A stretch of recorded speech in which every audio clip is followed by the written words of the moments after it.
Fala, caçadores do sobrenatural e caçadores de ganados e zumbis. Sejam bem-vindos de volta ao meu canal para a profundeza dos montes Apalaches. No último episódio eu passei para vocês as regras básicas para vocês não virarem mais um lanchinho, né? Ou algum trem sumido no meio dessa floresta, uai, velha e assombrada. Hoje, uai, sou trem bom demais. Hoje eu vou contar o caso de um jeito que resolveu quebrar uma das regras mais sagradas da montanha, uai. E o preço foi caro demais da conta, só. Isso aconteceu com um homem chamado Samuel, no outono do ano passado. O bicho era montanhista experiente, hardcore. Daqueles que acham que conhecem o mato igual conhecem a palma da mão. Ele inventou de acampar num lugar chamado Black Mountain, um trem isolado que, só vendo, vai vendo. O céu tava limpinho quando ele montou a barraca lá, né? Mas naquelas montanhas, o tempo não pertence aos homens nem a pau, nem que a vaca tussa. Lá pelas 5 da tarde, uma névoa espessa, branca e pesada, igual um caixão de chumbo, desceu do topo do vale de uma vez, num piscar de olhos. A visibilidade sumiu de tudo. Samuel não enxergava nem os seus próprios pés. E foi aí que o silêncio começou. Sobrenatural. Se você conhece o mato e sabe que o silêncio total é o pior sinal do mundo, você não vai dar bobeira, né, só? Significa que os passarinhos, os bichos e os insetos calaram tudo. Se você conhece o mato, sabe que o silêncio total é o pior sinal do mundo. Significa que os passarinhos e os bichos e os insetos se calaram. Todos fecharam a matraca.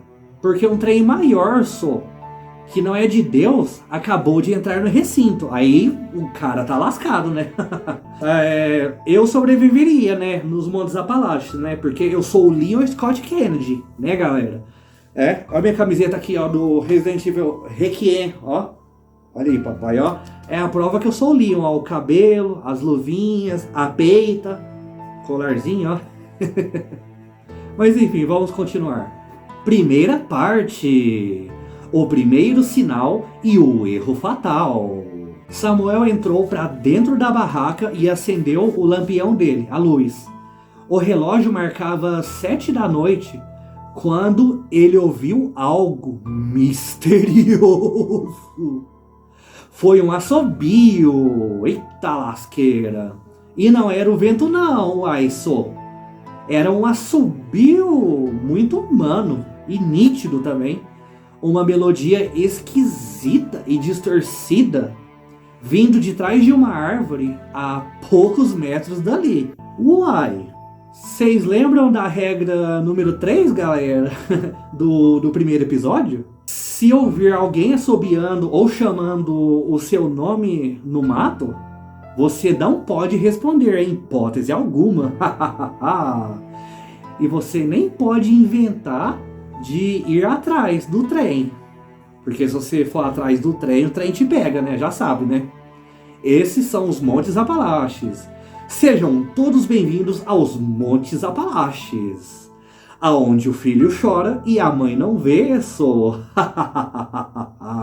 Samuel sentiu um frio muito grande congelar a espinha dele na hora. Ele fechou os olhos e tentou largar pra lá, né? Mas o assobio mudou, uai. Ô, trem! E começou a rodear a barraca num mapear de tempo impossível. Uma hora tava na esquerda, na outra hora tava na direita, o bicho, o chupa-cabra. E nenhum galho quebrava. Engraçado demais, uai, só. Ô, trem esquisito é esse? Nenhum passo dessa criatura fazia barulho. Era só o raio da melodia. Aí o terror ficou feio mesmo, viu só? O assobio parou do nada. No lugar dele, Samuel ouviu uma voz. E não era de estranho não, hein? Era a voz da própria mãe dele, chamando lá de fora. Oi, filho! Tá frio demais aqui. Deixa a mamãe entrar. Enfim, Samuel confessou depois que o coração dele quase pulou pela boca. A voz era idêntica só à voz da mãe dele. Era milimetricamente idêntica. Mas a mãe dele morava longe demais da conta só. A milhas, a quilômetros de distância de lá. O que estava do outro lado daquela lona fina era lendo a mente dele, ó. Tava lendo a mente dele, ó. Caçando as memórias para fazer a isca perfeita, para fazer o lanchinho gostoso do Samuel. Parte 2. O clímax. O confronto com o desconhecido. Tomado pelo pânico e pela agonia, Samuel cometeu o segundo erro. Pegou a lanterna e, num desespero danado, daquele ruim demais da conta só, abriu uma frestinha do zíper, né, da barraca para espiar. A lanterna cortou a névoa. A princípio, nadinha, não viu nada, né? Só que o pior o esperava. Só os troncos cinzentos das árvores. Mas aí a luz bateu num trem que mudou a vida dele para sempre. Eita, essa parte que ele viu o cão, né? Dá-lhe bicuda na cara do cão. Dá-lhe bicuda na cara do... Não, ficou muito bom não, né? A uns 3 metros dali, atrás de um carvalho velho, tinha uma silhueta. Não tinha roupa nenhuma. A pele era de um branco cadavérico, quase que transparente. E os braços e as pernas eram compridos demais, desproporcional para um ser humano, né? A criatura estava de costas, mas na hora que a luz da lanterna bateu nela, aquele trem girou só a cabeça na direção de Samuel. O pescoço estalou igual um galho seco. E os olhos da criatura, Samuel disse que nunca vai esquecer aqueles olhos macabros. Não tinha pupila nenhuma. Eram 2 órbitas pretas e fundas que pareciam que engolia toda a luz daquele lugar. Tipo assim, olhos de buracos negros, né? E os alienígenas Greys, a maioria dos alienígenas catalogados na ufologia, eles têm os olhos pretos, né? Bem profundos e negros, né? Escuros, né? Ó a semelhança, o golpe tá aí, cai quem quer. Eu já falo logo, na minha opinião, os alienígenas são demônios. Pois o mal se transfigura até na forma de luz, para enganar, escravizar, roubar, matar e destruir. E o diabo, ele veio nesse mundo com os anjos caídos, né? Somente para essas 5 coisas. Então os alienígenas, para mim, já dando a minha opinião dentro desse vídeo, são demônios, ok? Se alguém tem alguma opinião diferente, pode comentar também, ok? Tudo no respeito, por favor. Lembrando, a boca abriu num sorriso bem largo da criatura. Impossível, cheio de dentes pontiagudos. Ó, tipo os dentes do Baraka, né? Do Mortal Kombat, né? Aqui, ó. Baraka wins. Fatality. E daquela boca horrível e horrenda saiu o mesmo assobio perfeito, só que agora num tom agudo de surdar o ouvido. Samuel puxou o zíper correndo e fechou a barraca.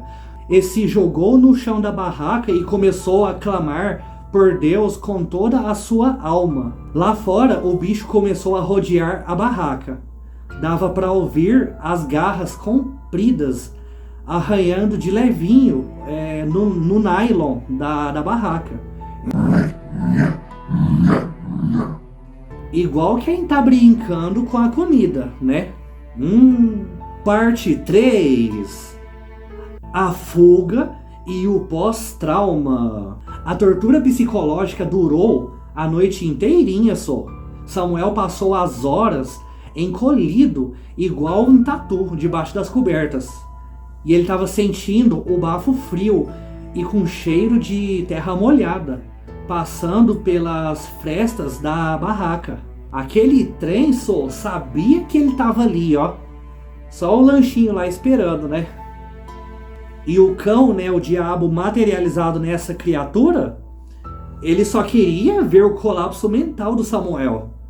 Ou seja, uma brecha aberta para ele ir lá e atacar e jantar, né, o rapaz, né? Jantar a alma do rapaz e levar a alma dele para o inferno, né? Quando os primeiros raios de sol cortaram a névoa das montanhas, o barulho dos arranhões simplesmente pararam, do nada. Samuel esperou mais umas 2 horas até ter coragem de cair fora dali. Do lado de fora, a barraca estava inteira, mas tinha um único detalhe. No topo da lona da barraca tinha 3 marcas de garras lascadas de fundas. Vixe, uai, então o capiroto tava com as unhas do Zé do Caixão, então. Rasgada de cima a baixo, bem rumo de onde a cabeça dele ficava. Em volta do acampamento, as pegadas no barro não era de um bicho conhecido não, nem conhecido pela ciência. Eram marcas fundas de 3 dedos compridos, que simplesmente sumiam no meio do mato. Samuel largou tudo para trás, correu igual bala de sniper por 3 horas, sem olhar para trás nenhuma vez, até achar a estrada, né? A luz no fundo da caverna. Ele sobreviveu para contar esta história, mas o povo de lá diz que ele nunca mais foi o mesmo. A vida dele foi mudada drasticamente, né? E o psicológico dele, né? E o emocional dele também, né? Porque ter uma experiência sobrenatural desse jeito realmente mexe com o nosso emocional e faz alterações, né? No nosso psíquico. Hoje em dia o Samuel nem dorme no escuro mais, nem a pau. E se alguém assobiar perto dele, o bicho entra em pânico, já vira uma bala de 38, a Gaisa. Ele aprendeu da pior forma que nos Montes Apalaches a floresta tem olhos e tem voz. E tem fome. E agora explicações bíblicas. Melhor parte, ó. Parte do coraçãozinho, ó, do amor e da luz de Jesus. Meus amigos, ô trem, uns causos desses faz a gente pensar o que realmente mora nestes lugares, desertos do mundo. Uai, pra ciência é alucinação, é delírio, né? É coisas que não existem, que não são reais. Para o folclore, é bicho ruim igual o Skinwalker. Mas se a gente pegar as escrituras sagradas, a Bíblia, né, para ler, a gente vê que a Bíblia já avisava, né, nós sobre essas forças que habitam nas trevas, né, no mundo espiritual e aqui no nosso mundo físico terreno, né?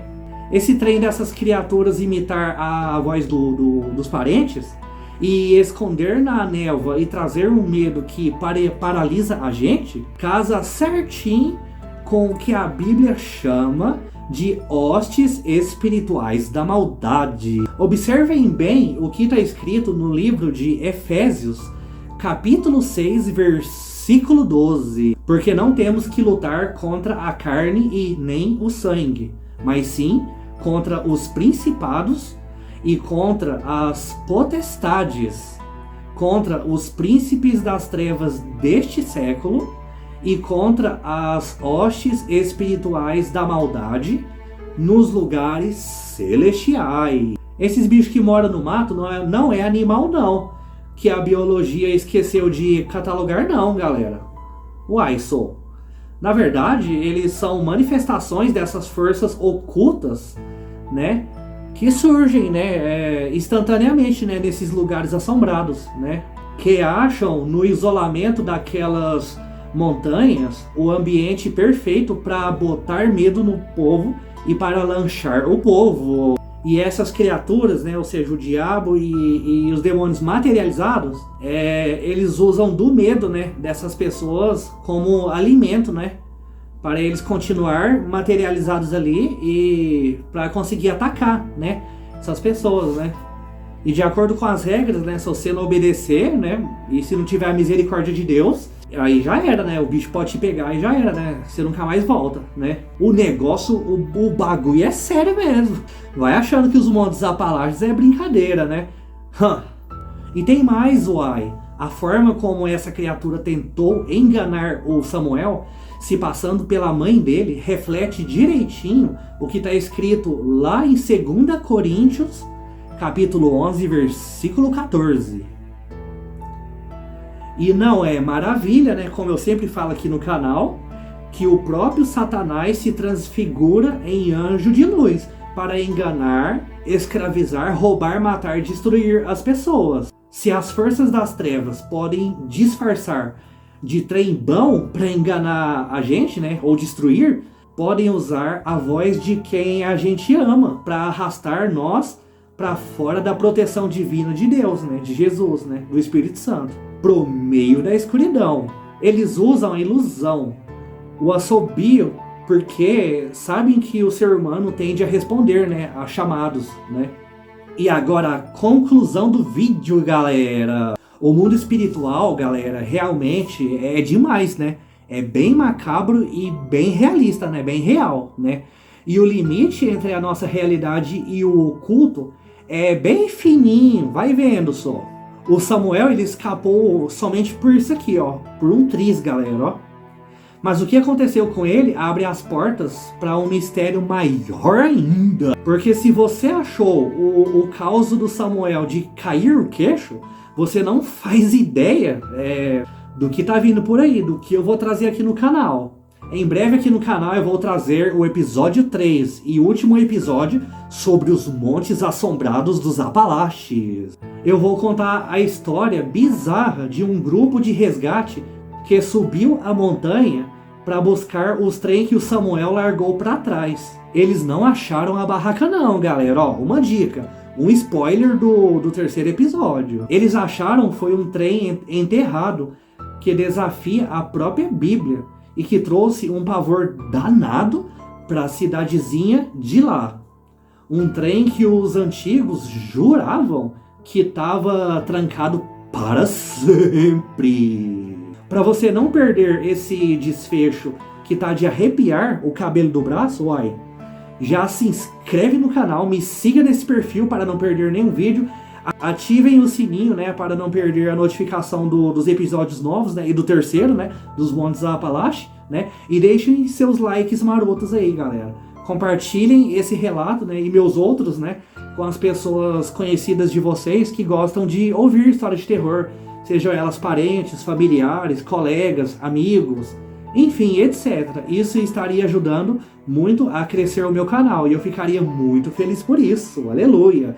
Glória a Deus! Porque esse episódio 3 vai ser bom demais da conta! E eu sou o seu anfitrião, Leon Scott Kennedy, contador de relatos sobrenaturais. E este foi mais um caos. Uai, sou bom demais, né? Mais um caos do canal @Resident Evil Sobrenatural. Fiquem seguros, hein, galera? Vigiem o tempo todo. E até o episódio 3 misterioso. Se você sobreviver até lá. Se vocês.